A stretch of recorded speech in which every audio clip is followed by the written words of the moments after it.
आप इन्हें जानते हैं? कैसे जानोगे? ये मेरे अंकल हैं। और आप इन्हें जानते हो? इन्हें तो मैं भी नहीं जानता। मैं एक लोकल इंजीनियरिंग फर्म में एज ए एचआर काम करता हूँ और हाल ही में मैंने इससे बेहतर कंपनी में जॉब के लिए अप्लाई किया है। मुझे पूरा यकीन है जॉब मुझे ही मिलेगी, क्योंकि मैं जानता हूँ इन इंटरव्यूज़ के बाद कैंडिडेट का सिलेक्शन किस तरह होता है। आखिर मैं भी तो एक एचआर हूँ। उन्होंने मुझे बताया कि मैं और एक दूसरा उम्मीदवार इस जॉब के लिए सबसे बेहतर कैंडिडेट हैं।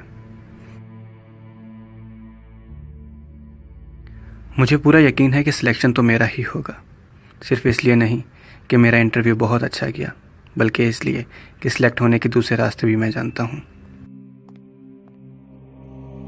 हर रोज़ सोने से पहले मैं नबी सल्लल्लाहु अलैहि वसल्लम की सीरत मुबारक का मुताला करता हूँ। उनकी ज़िंदगी से मुझे हमेशा रहनुमाई मिलती है। कई बार तो ऐसा लगता है जैसे वो मुझे नसीहत कर रहे हो, मेरी तरबियत कर रहे हो। अगर मेरी बेटी फातिमा भी चोरी करे तो मैं उसे सज़ा दूंगा। अल्लाह से डरो और अपनी औलाद के साथ इंसाफ करो। 7 लोग अल्लाह की अर्श के साए तले होंगे और उनमें से पहले हुक्मरान होंगे।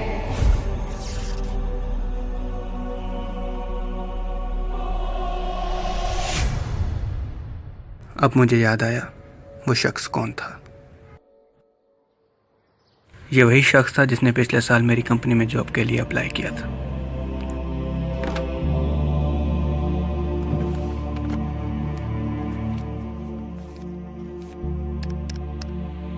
वो उस जॉब के लिए बिल्कुल क्वालिफाइड था। मुझे उसको ही सिलेक्ट करना चाहिए था, लेकिन मैंने उसे रिजेक्ट करके अपने दोस्त को चुना।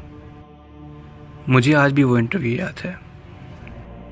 मेरा दोस्त साफ तौर पे उस शख्स से कमतर था, लेकिन फिर भी मैंने अपने दोस्त को नॉमिनेट किया और वो जॉब उसे मिल गई।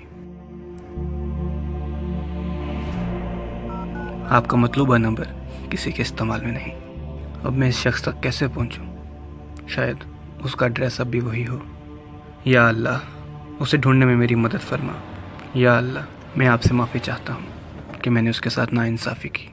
मैंने क्यों नहीं सोचा कि एक रोज़ मुझे भी कहीं इंटरव्यू देना होगा।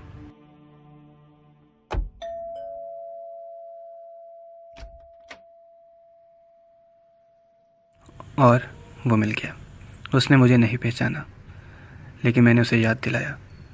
मैंने उससे माफ़ी मांगी और उसे बताया कि वो जॉब आज फिर से खाली है और अगर वो फिर से अप्लाई करे तो इस मर्तबा मैं उसे ज़रूर रेकमेंड करूँगा।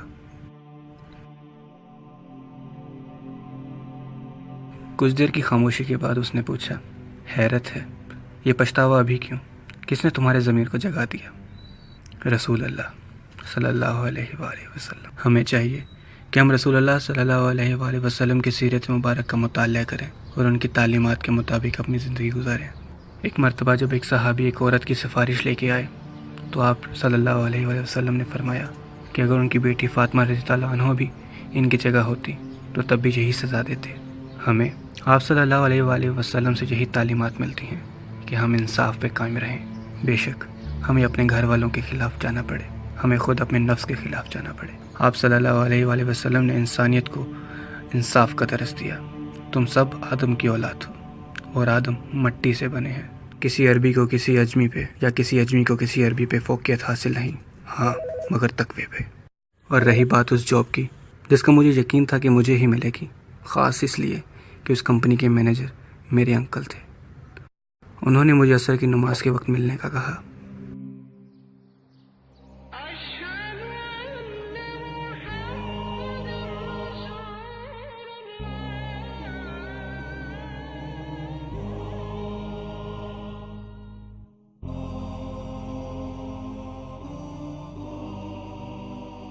मुझे ताज्जुब हुआ और थोड़ी मायूसी भी।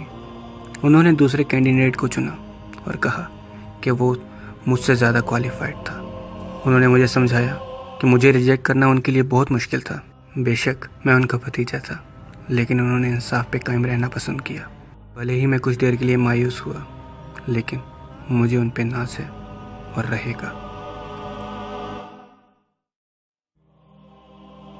हमारे नबी सल्लल्लाहु अलैहि वसल्लम ने हमें सिखाया कि हर किसी को उसका हक़ मिलना चाहिए और हर किसी को इंसाफ के साथ कामयाब होने का मौका मिलना चाहिए, इस ज़िंदगी में भी और आखिरत में भी।